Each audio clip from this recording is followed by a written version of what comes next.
Hi, I'm Aaron from howtosing.com, and I want to talk to you about vocal exercises. I want to give you some great vocal exercises, some that I think are some of the better ones out there. But first, I just want to talk to you for a second about the benefit of vocal exercises.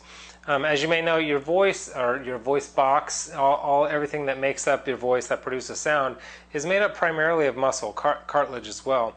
But because it's muscle, and a lot of people ask me, can anybody learn how to sing? And my thought is always, well, just like building up a muscle at a gym, you can build up the muscles in your voice box, and you can have better coordination and better pitch and all that stuff. As you develop the muscles through vocal exercises, you strengthen the muscles, and then they're not as weak when those muscles are weak and your chords are weak.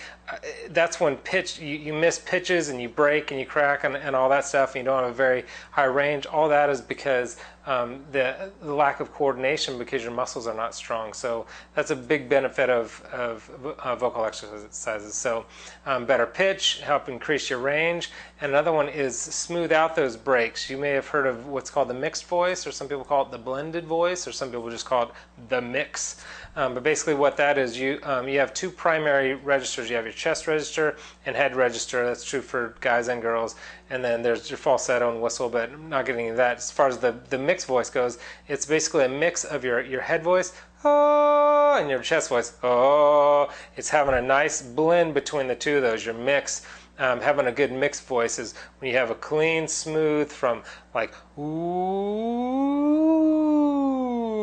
see, smooth all the way from chest to head and back down. So it's one big blended voice, and that's what vocal exercises will help you do. And one of the exercises I give you today is actually good for helping develop your mix and help smoothing out those breaks. So that'll be good.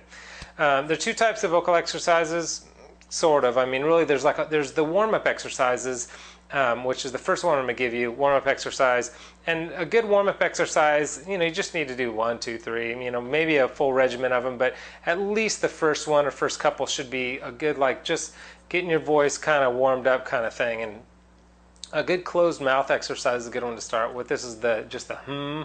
Let me just tell you, the other kind of exercise is basically the ones that expand your range, strengthen, develop mix and all that stuff. So those are more strengthening. You don't want to just start right off the bat with those kind of things and do a lot of stuff in your head voice and higher. You don't want to put a lot of strain in your voice at first. When you first wake up in the morning, you kind of just want more like a just something just to get your vocal cords moving, and then go into and then once you get kind of comfortable with that, maybe even like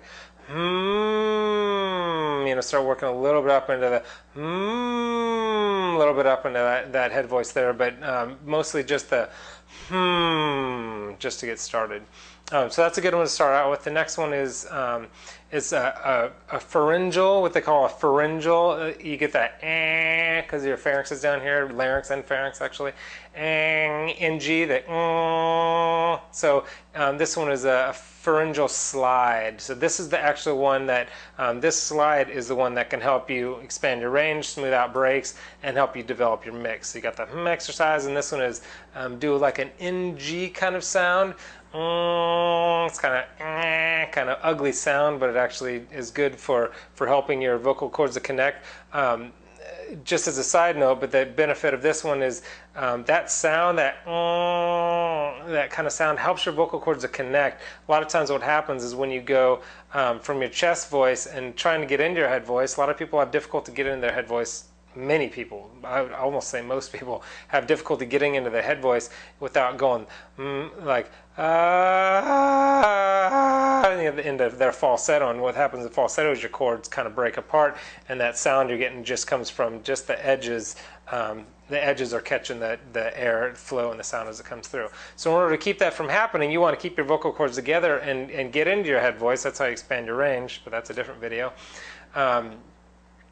Is this kind of brassy NG, this pharyngeal kind of thing. So, call it the pharyngeal slide. Just whatever's comfortable for you. Start in like a mid-range.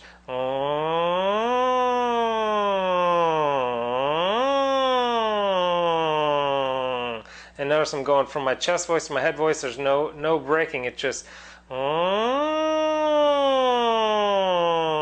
that pharyngeal kind of helps keep your chords together. So that's that. Those are two great exercises for you. Vocal exercises are really vitally important for the serious singer. If you want to be serious, you really need to be vocalizing daily, doing your vocal exercises daily. My website is howtosing.com. I've got a ton of other tips and tricks and articles and all that stuff for the voice. And I actually just put up a video on how to sing. It's a 10-minute video on specifically how to sing high notes. Great exercises, some tips that the pros use of how to sing high notes without strain, which is the real key to singing high notes. So check that out, howtosing.com, or just click the link below and I'll take you there. But that's it for now.